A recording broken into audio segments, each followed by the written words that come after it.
நாங்க பண்ண ஒரு பெரிய தப்பு இருக்கு. எங்க அம்மா அப்பா தடம் புரளாத இடங்கள்ல நாங்க தடம் புரண்டுட்டோம். குழந்தைகளுக்கு அன்பு நினைச்சிட்டு செல்லம் கொடுக்க ஆரம்பிச்சிட்டோம். நீங்களும் அதே தான் பண்ணிட்டு இருப்பீங்க. Unfortunately love is different from pampering. நமக்கு அடையாளம் தெரியலங்கிறது மட்டும்தான் சத்தியம். அன்பு கண்டிக்கும். அன்பு கண்ணு பார்த்து தப்ப தப்புன்னு சொல்லும். அன்புக்கு கசப்பு தெரியாது, காழ்ப்பு தெரியாது. அன்பு அரவணைக்கும். அன்பு குளிர்காய அனுமதிக்கும். அன்பு சுடும். அன்பு இதமாக இருக்கும். செல்லத்துக்கு இது எதுவுமே தெரியாது. செல்லம் பயப்படும். செல்லம் கோழைத்தனமானது. குழந்தைக்கு வேணுமோ வேண்டாமோ கொடுத்துக்கிட்டே இருக்கும். கேட்காததெல்லாம் கொடுக்கும். லஞ்சமாக கொடுக்கும். லஞ்சமாக கொடுக்கறதெல்லாம் அன்புன்னு ஒரு பேரும் பண்ணும். குழந்தை ஒரு தடவை சீறினா ஆடி போயிடும் இந்த செல்லம். எனக்கு தெரிந்த எத்தனையோ பெற்றோர்கள் குழந்தைங்களை கடுமையா திட்டுறதுக்கு பயப்படுறாங்க.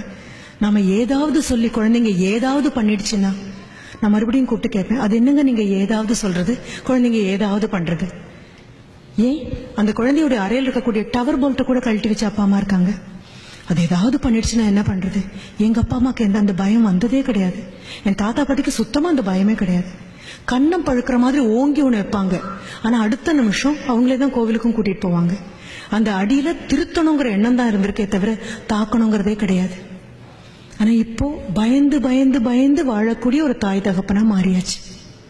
குழந்தைங்களை கண்டிக்க கூடாது, குழந்தைங்களை எதுவும் சொல்லக்கூடாது.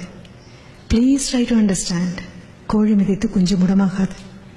அப்பா அம்மாவும் ஆசிரியரும் கண்டிச்சு இதுவரைக்கும் கெட்டு போன குழந்தைங்க கிடையாது, கிடையாது. கண்டிப்புக்கும் கடுமைக்கும் வித்தியாசம் தெரியாம போகும்போது வேணா சின்ன சிராய்ப்புகள் ஏற்படலாம். கண்டிப்பு ரொம்ப ஆரோக்கியமானது. அப்படி இருக்கும் பட்சத்தில் அப்பா மகனை கண்டித்தால், உங்க ஊர்லயும் அதெல்லாம் இருக்குன்னு நினைக்கிறேன், எங்க ஊர்ல இன்னும் மிச்சம் இருக்குது. அப்பா மகனை கண்டிச்சா தயவு செஞ்சு அம்மா குறுக்க பாயாம இருங்க. அவ்வளவு.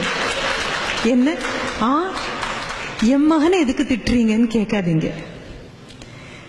ஒரு 35 வயதான ஆண் 13 வயதான ஒரு ஆணை திருத்தும் போது ஒரே ஒரு எண்ணம் தான் மனசுல இருக்கு. அந்த வழியில புற குழி இருக்கு, பள்ளம் இருக்கு, மேடு இருக்கு, தடுக்கும், ஜாகிரதை. அதுதான். அப்படி ஓடி வந்து அம்மா அப்பா என்ன திட்டுறாரு அப்படின்னா, நானே திட்டணும்னு நினைச்சேன், உங்க அப்பாவா திட்டுறாரு வாங்கிக்கோ அப்படின்னு சொல்லுங்க. அதே மாதிரி அம்மா மகளை கண்டிக்கும் போது I request all the fathers, the darling fathers, குறுக்க பாயாதீங்க ப்ளீஸ். நான் சொல்றது ரொம்ப ஆன்டிக்வேட்டடா புராதனமான வழக்கில் இருந்து ஒழிந்து போன ஒரு விஷயமா தோணினா கூட உண்மை அதுதான். அம்மா திட்டும் போது அப்பா குறுக்க வராதீங்க. என் பொண்ணை எப்பப்பா திட்டிட்டே இருக்காதேம்மா அப்படின்னு சொல்லாதீங்க.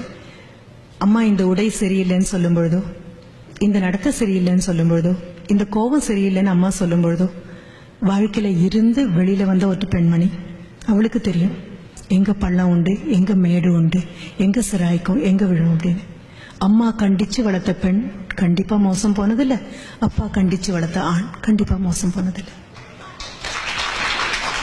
கணவன் மனைவிக்கு இடையில இருக்கக்கூடிய பிரச்சனைய அப்பா அம்மாக்கு நடுவில் தயவு செஞ்சு கொண்டு வந்துடாதீங்க. நமக்கு 2 பேருக்கும் கோவம்னா உள்ள போய் அடிச்சுக்கலாம்.